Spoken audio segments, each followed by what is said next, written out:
Welcome back to Tipping Point. I'm your host, Kara McKinney. In some respects, America is still the land of equal opportunity. As long as you're a criminal, that is.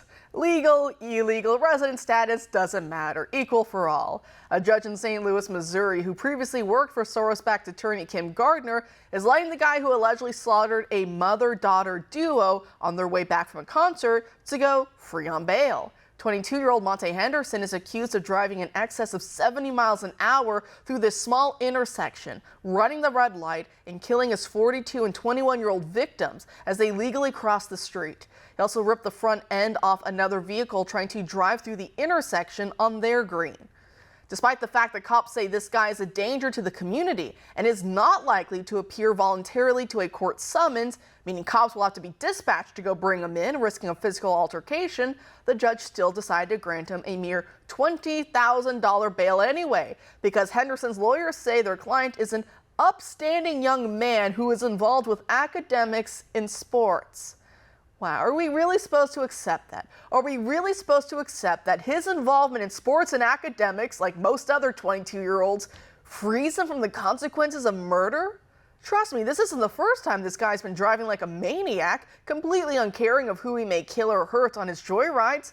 I couldn't find out what speed limit that road had, but I think I can make an educated guess and say that's probably somewhere between 35 or 45 miles an hour, given the context clues of how the street looks. So this guy was theoretically going about twice the speed limit before he lost control. Again, drivers who do that typically do that regularly, as much as they can get away with. It's not the first time.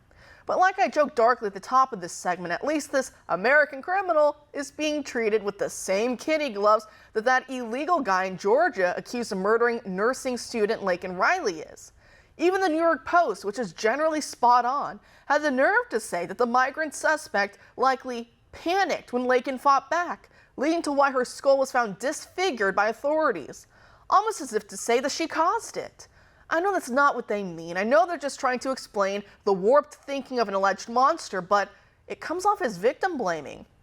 We already see that in Europe and even on Law and Order shows here in the U.S., where women attacked by migrants or other protected classes are being told to feel bad for their rapist and his struggles, and to recognize that even as a victim, they're still overall privileged and an oppressor, whereas their attacker never can be. I'm sure you've all been following how the mayor of that Georgia town has been heckled for his pathetic attempts to blame Trump and racism for what's going on, because it could never be his sanctuary policies.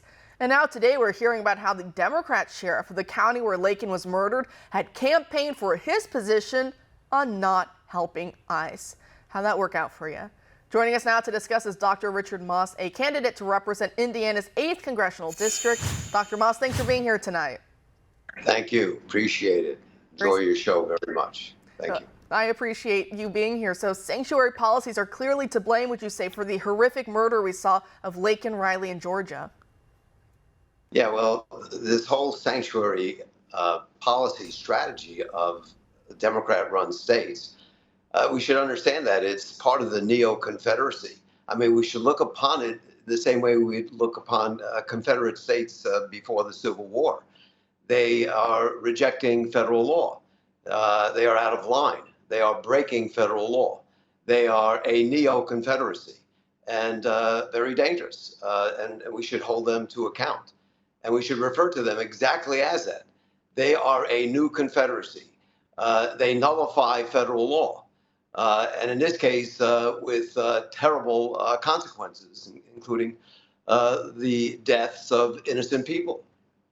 You know, it's gotten so bad that even the Democrat mayor of New York City, Eric Adams, looked down at Georgia and went, you guys should fix some of those sanctuary city and state laws, which is funny given that he's a mayor of a sanctuary city himself, and in New York, a very sanctuary state, right? But even he was trying to at least campaign and project to the public that, you know, geez, what we saw in Georgia was pretty bad.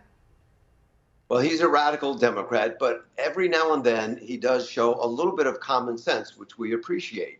But the irony is that they had actually arrested that man. And because of their sanctuary city policies, they let him go. And then he went on a couple of years later to commit murder. So he at least acknowledged the irony, which I suppose we appreciate, Maybe he's waking up in slightly, but anyway, yes, he acknowledged that in some ways their sanctuary policies of the city of New York were responsible for the death of Laken Riley, an innocent 22-year-old girl in Georgia. Truly a disgrace. It truly is. And now House Republicans are asking the DHS secretary, who they impeached, thankfully. And, this is before any Senate trial it has happened. But they're asking for Secretary Mayorkas to give over any information from the DHS that they may have about this suspect in Georgia. And so hopefully some information may be forthcoming. But I think what they're going to find is a whole lot of nothing. The Biden administration, it's not like they've been tracking or vetting any of the people coming across the border, right? Right. Well, Mayorkas is such a disgrace, in particular because he himself came from Cuba. And so now he's working for a government, for a party that more or less mirrors the policies of the nation that he fled from, in other words, the Castro regime. He's a very bizarre guy. And you would think somebody that came from a totalitarian left-wing state like Cuba that he fled from would have more common sense than to work for a party that more or less mirrors and reflects the very same policies of the regime that he left. Truly a disgrace. You really would think so, right? And I believe he was even at the border today that we saw with Biden. Well, they weren't really at the border. They were a little more inland. But in Texas today, we saw Biden, and he was trying to whip up some support for his border deal, though to me it still reads like amnesty and a sellout deal. He's trying to say that, no, we're going to increase vetting. And I'm thinking, you haven't vetted a single person who's come across. You didn't even vet anyone who came from Afghanistan. You left our friends and allies behind, and then you took in 100,000 other people that we don't even know who's who, and yet we're supposed to believe that Biden wants extra vetting. No, what it seems like is that's the bone he's throwing our way, whereas increasing the asylum claims instead of waiting 7-8 years for these claims to go through, he wants it done in about 6 months, which means cutting corners, which means all these migrants coming in illegally will be given the fake stamp of approval of being here legally as asylum seekers or refugees, you name it. President Trump, of course, making his own parallel visit to Texas in Eagle Pass, where, the governor there has stood strong against the federal government. His wire that he's put up has helped to decrease the flow of illegals down from what they were seeing of hundreds and sometimes thousands, now to only single digits sometimes a day. So showing what really works. But what do you make of this comparison of Biden v. Trump at the border today? Well, I mean, it's an election year, and Biden recognizes that this is a political issue. It's probably the number one issue, which is a little unusual. Usually it's the economy. But the invasion of our country through the southern border of nearly 10 million illegal aliens has obviously caught the attention of the American people. And so it is now today the number one issue. I mean, if you have to think of what is the one single most important responsibility of a government, why do we give them so much power? It's to protect our borders, to protect our nation, to protect our citizens. And so he finally, I guess, has caught up with that reality. And again, it's an election year. So he's, engaging in election year politics, and he's pretending that he cares. Believe me, if he would win, God forbid, another term, the border is out the window. It's going to be the same as it has been. So, it's, again, election year politics.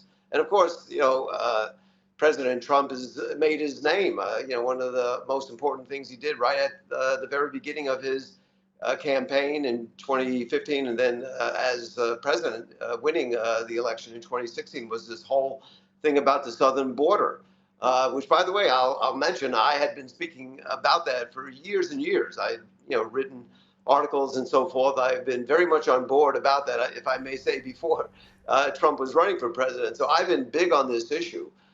There's no greater threat to this nation than the invasion of our southern border. But by the way, that's illegal immigration, which is terrible. But we need to also pay attention, maybe not right now because of the obvious, outrageous invasion currently going on the southern border. But we also need to address legal immigration as well. We need to turn that into a very limited system based on merit, not based on family reunification. No, I completely agree with you. Legal means are also exploited in such ways that it creates a parallel crisis too, right? From what we see with the illegal immigration as well. So you're spot on with that, Dr. Moss. Thanks for joining us tonight.